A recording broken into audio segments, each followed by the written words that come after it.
आप देख रहे हैं सितारों की जुबान, जहां सितारे बताते हैं आपकी जिंदगी के राज। कभी सोचा है कि क्या वाकई हमारे हाथों में मुस्तकबिल के राज छुपे हैं? ये एक बहुत पुराना अकीदा है और डॉक्टर फहद अरतानी के मुताबिक हमारे हाथ अल्लाह की कुदरत के कुछ इशारे दे रहे हैं। तो चलें देखते हैं कि इस दिलचस्प मौजू में क्या कुछ है। जरा अपने हाथों को गौर से देखें। इनमें क्या नजर आता है? क्या ये लकीरें सिर्फ लकीरें हैं या ये किसी की जिंदगी, उसकी कोशिशों और उसके नसीब का कोई पैगाम दे रही हैं? आज इसी सवाल का जवाब तलाश करने की कोशिश करेंगे।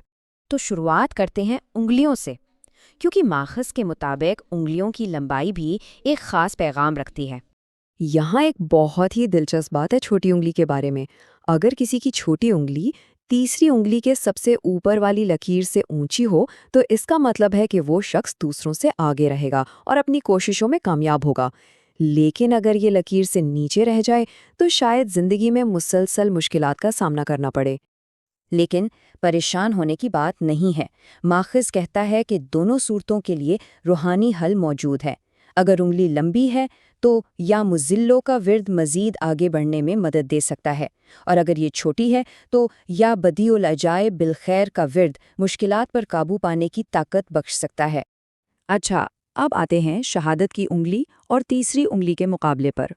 अगर किसी की शहादत की उंगली लंबी हो तो यह समझा जाता है कि अल्लाह ने उस शख्स से लोगों की भलाई के काम लेने हैं, और अगर तीसरी उंगली लंबी है तो उसे अपने आसपास के धोखेबाज लोगों से होशियार रहना चाहिए। एक और ख़ास सूरत हाल तब पैदा होती है जब शहादत की उंगली दरमियानी उंगली के बराबर हो। ये एक काफ़ी चैलेंजिंग निशानी समझी जाती है, जो इस बात की तरफ इशारा करती है कि इंसान को शायद अपने घर के अंदर भी अपनी जगह बनाने में बहुत मुश्किलात का सामना करना पड़े। चलें, अब अगले हिस्से की तरफ बढ़ते हैं। अब बात होगी हाथ की पूरी बनावट पर, क्योंकि इसकी भी अपनी एक अलग अहमियत है। अगर किसी का हाथ बड़ा या मुस्ततील शक्ल का हो तो ये क्या बताता है? ये निशानी है मामलात पर मजबूत पकड़ की। मतलब वो जो भी काम करेगा उसमें कुदरती तौर पर खैर बरकत शामिल होगी। और इस पकड़ को और मजबूत करने के लिए सूरतुल फातिहा पढ़ने का मशवरा दिया गया है। और दूसरी तरफ अगर हाथ छोटा या मुरब्बा शक्ल का हो तो इसका मतलब चीज़ों तक कम रसाई हो सकता है। हो सकता है ऐसा शख्स मेहनत तो बहुत करे लेकिन उम्मीद की रोशनी उस तक कम पहुंचे। इसका रूहानी इलाज या अल्लाहू या कुद्दूसू या कबीरू का विर्द बताया गया है। और अगर हाथ दरमियाने साइज का हो, ये एक दरमियानी रास्ते की निशानदेही करता है। इसके लिए मशवरा ये है कि अपने से कम हैसियत वाले लोगों की ज़्यादा से ज़्यादा मदद की जाए। अच्छा जी, अब आते हैं सबसे मशहूर पहलू पर, यानी लकीरों पर।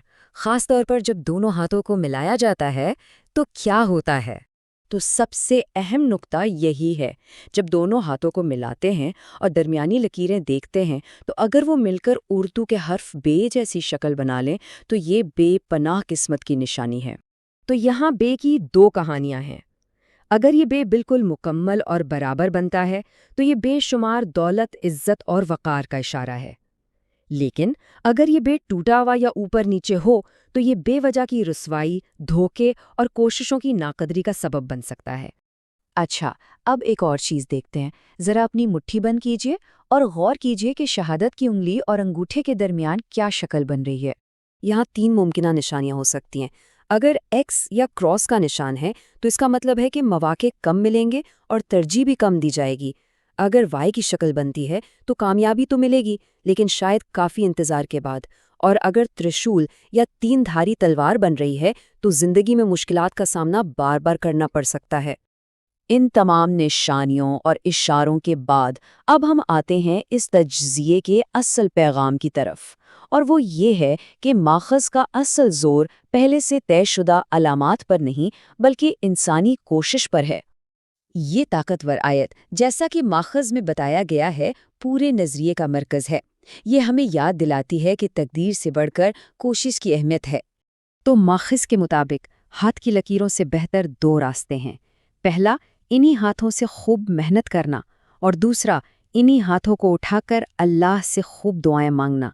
ये 2 काम किसी भी लकीर से ज़्यादा ताकतवर हैं। तो आखिर में ये सवाल सामने आता है, असल ताकत किस चीज़ में है? ان لکیروں میں جو ہاتھوں پر لکھی ہیں یا اس کوشش میں جو انہی ہاتھوں سے کی جاتی ہے؟ یہ واقعی ایک اور طلب نکتہ ہے۔